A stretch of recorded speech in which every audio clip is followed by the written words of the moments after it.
Booktube, it's Amy, and I'm back again reading from the private papers of the Bankrupt Bookseller.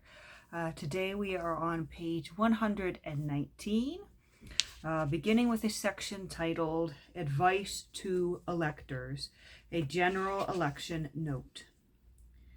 Is the education of the people desirable? It is doubtful. What does society want? What is necessary if we are to live on this planet, doing the necessary work to secure for us food, shelter, clothing, and entertainment? The search for the Superman is the folly of all the frogs all over again. Let us learn to be content with mediocrity in government. It will be well for us if we never find our betters. They might prove tyrannical masters just as they proved themselves to be in the past. Anarchism being immediately impractical, let us have the government which governs as little as possible.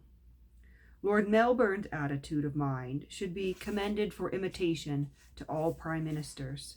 On being pressed by less wise members of his cabinet to further certain legislation, he replied, "Must we really do something? Why not let it well alone? If I allowed politics in my business, I might have a card in my window, something to this effect. Why should I vote? Read pages 54 and 55 of this sealed volume, price 2 shillings. The sealed volume in neat brown paper with a sealing wax, all complete, would be found by purchasers to be Aesop's and other fables, every man's library cloth, and on pages 54 and 55, they would read of the frogs asking for a king." And the next section is titled, Quite Frankly. If I were rich and free, I would devote my life to some great cause like the League of Nations or the Society for the Prevention of Litter.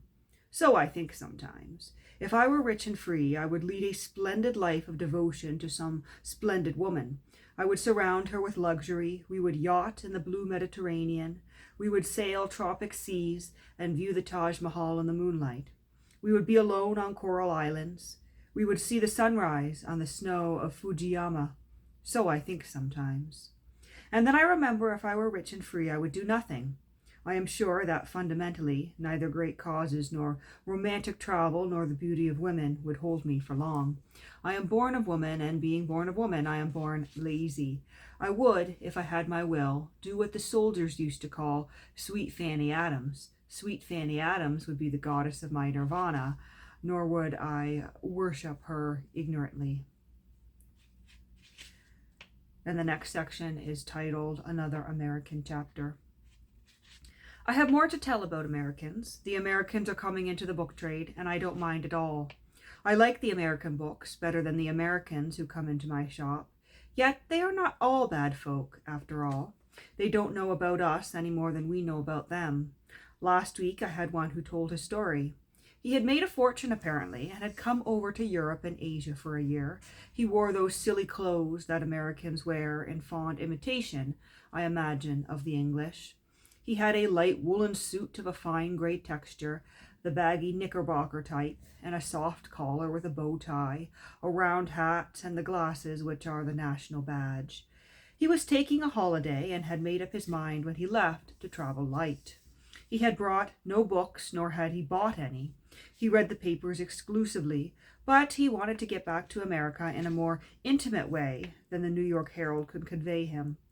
I want a good American book, he said, so I bustled about and showed him Edna Ferber's The Showboat and White Fang and John Barleycorn, old editions by Jack London.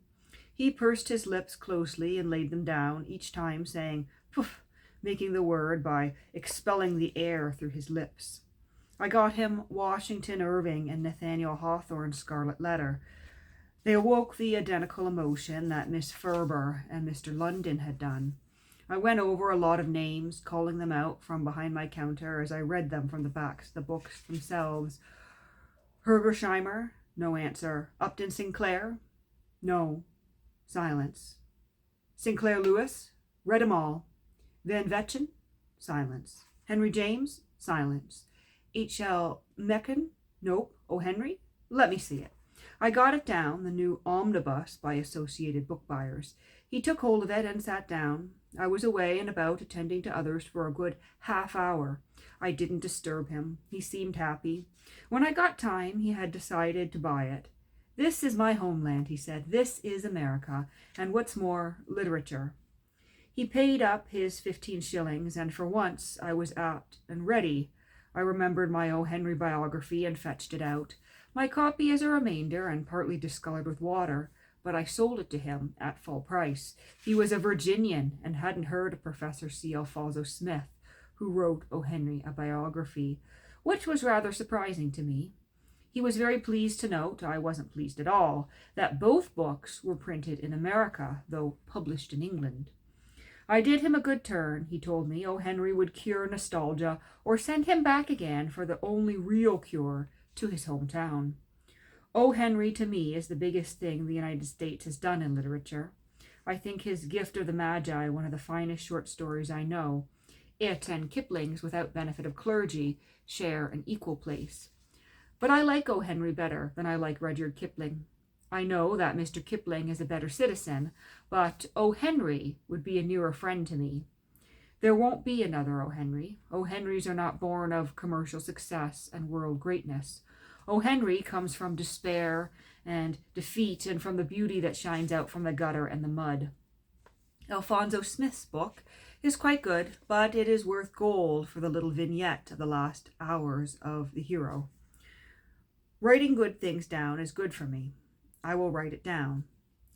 There was no pain now, and just before sunrise he said with a smile to those around him, "Turn up the lights. I don't want to go home in the dark."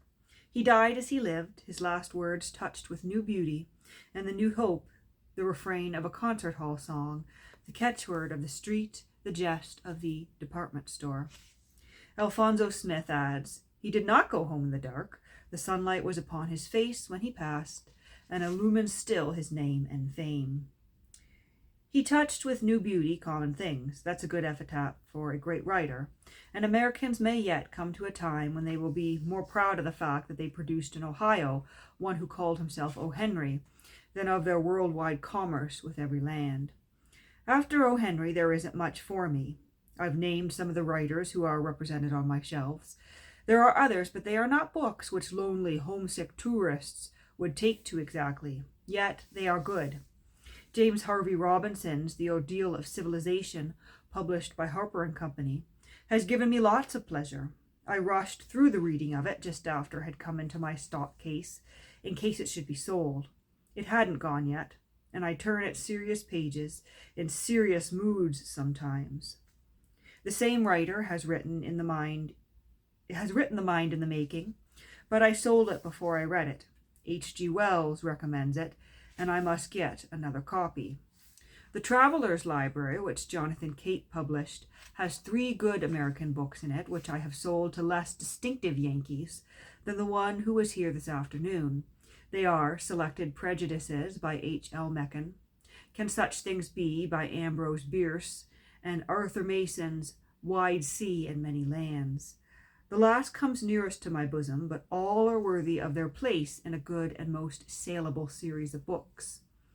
In brilliant yellow and black, I have another of Mencken's, a 4th edition, which I got hold of cheap. I see on the jacket the English Review has a welcome for the American. I don't know. We have iconoclasts enough without importing them. The book, like all others, is printed in America. I would forbid it. People who get their printing done abroad are in a fair way to getting their thinking done there too. These things should not be, quite definitely. I am a narrow nationalist. I would rather that things were done badly by our own people than done well by others. We learn by doing things ill. We despair by seeing them done so well that we can never hope to equal them. I would protect the right of all peoples to retain poor things, but all be their own. Out of one's own can something better come. There is no hope for the gaping mouth, the accepting mind, the idle hands, the receptive lap. Poor, barbaric peoples are not allowed to learn the road to better things. We dump the finished product on them. We offer them a shortcut which they accept, but they cut out, too, all the valuable, all the beautiful experiences which would have been theirs had they taken the rough road on their own. I am in that sense a protectionist. Poking around, I discovered another American book worth mentioning, if only as a curiosity. It is dated 1899 and is volume 5 of Elbert Hubbard's Little Journeys. Its full title is Little Journeys to the Homes of Eminent Painters. Elbert Hubbard went down on the Titanic and was a loss to America and a loss to letters. He made American men, businessmen, listen, and how much American idealism owes to Elbert Hubbard, it would be difficult to assess. There is a good deal of Hubbard in the rotary movement, for all its somewhat ridiculous emblem of a cogwheel.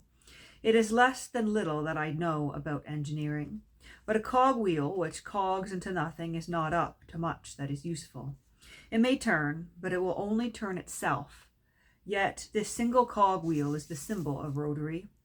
I would have had 3 cogwheels with them all cogged up into another, and America, having largely like the rest of us given up God, might have made a new trinity. I must write to Vivian Carter about it, that astounding man who at one time edited The Bystander and now runs with the Rotarians. The Star-Spangled Manor by Beverly Nichols, but it is an American book. It isn't an American book. I put it down on the counter again. That will do for the American books, Rotary and O. Henry tonight, but the greatest of these is O. Henry. And we'll leave it at there for today on page 125, with the next sections being titled An American Lady, The Everlasting Yea, Bad Trade, and War Books. So we will slip the bookmark in and end today's reading.